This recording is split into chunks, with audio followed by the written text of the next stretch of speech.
So we just got done watching one of the crazier NFL drafts in recent years, with a lot of people talking about how Shedeur Sanders fell in the draft and all the implications that might come along with it. But I want to touch on something that people aren't talking about, and that is the impact that the transfer portal and NIL is going to have on the NFL moving forward. There's a few points I want to touch on, but bear with me. I feel like this is going to be a good one, so let's get into it. There's really nowhere better to start than the first big NIL deal, which came to Quinn Ewers. Technically, he would be a senior in high school this year, but with some name, image, and licensing issues in the state of Texas for high school football players, they wouldn't allow him to do it. So he leaves high school football, graduates, enrolls early. So he's, again, think about him as a high school senior, and he's dressed in a scarlet gray Ohio State uniform. So like Kirk Herbstreit just said, Quinn Ewers enrolled at Ohio State University at 17 years old and signed a $1.4 million NIL deal. And just as everyone expected, Ewers going to be patient behind CJ Stroud. Quinn Ewers jumps in the transfer portal and goes to the University of Texas, where he finishes his career. And I know I'm jumping ahead a little bit, but Quinn Ewers goes on to put up great numbers and is considered one of the top quarterbacks in college football. There were even early projections from top NFL insiders that Quinn Ewers might be a late first to fourth round draft pick.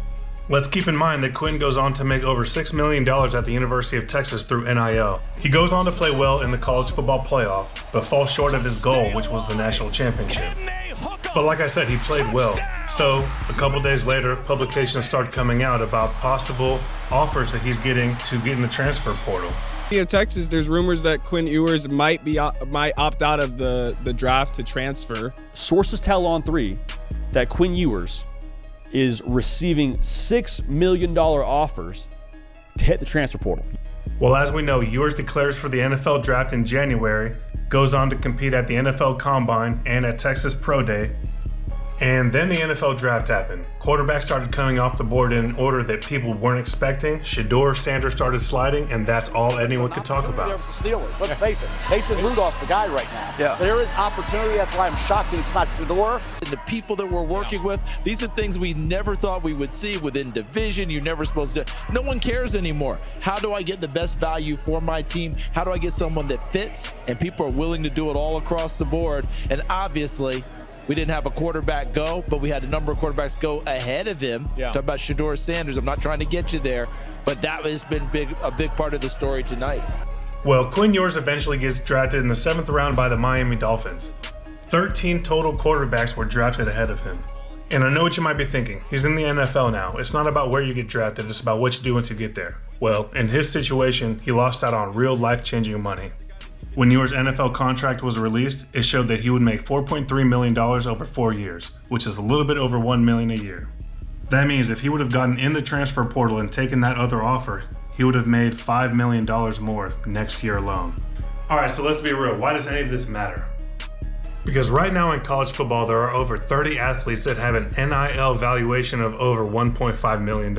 If you have the ability to make $1.5 million or more while you're in college, why would you be in such a rush to go to the NFL? Take Diego Pavia, for example. He was very publicly granted a waiver by the NCAA for an extra year of eligibility. And he's going to go on to make over $2 million in NIL. So why is this so important? Because he's not the only one, and you don't have to be a quarterback or an upperclassman. There are tons of kids on this list that are freshmen, sophomores, and play all kinds of positions that are making big money in NIL. Now, obviously I'm not talking about everybody, and it's a very small group of people that I am talking about that are these NFL caliber people who could extend their time in college football with NIL and the transfer portal.